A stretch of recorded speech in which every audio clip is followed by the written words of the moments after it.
দেখো তো এই সবজিটা কি তা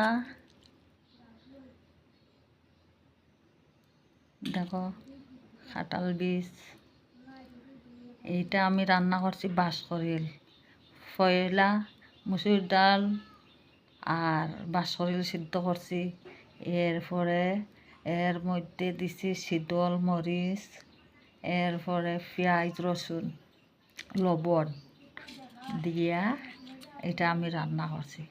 এটা যে এত টেস্ট আর কি, এটা হলো আমরা আজকে সকালবেলার খাওয়া। আর লগে আছে বেগুন ভাজা, এই দেখো আমার গাছের বেগুন, এটা ভেন্ডি, এটা গাছের বেগুন, বেগুন ভাজা আর বাঁশকরিল দিয়া একটা তরকারি রান্না করছি শুকনা শুকনা করিয়া। আজকে সকালবেলার খাওয়া এটাই। দেখো কি সুন্দর হয়েছে। এটার মধ্যে অল্প পরিমাণে হলুদ দিছি, বেশি দিছি না। এটার মধ্যে বেশি মশলা স্বাদ লাগতো না হইয়া, বেশি মশলা দিছে না, এটা কম করিয়া মশলা দিছি দিয়া রান্না করছি।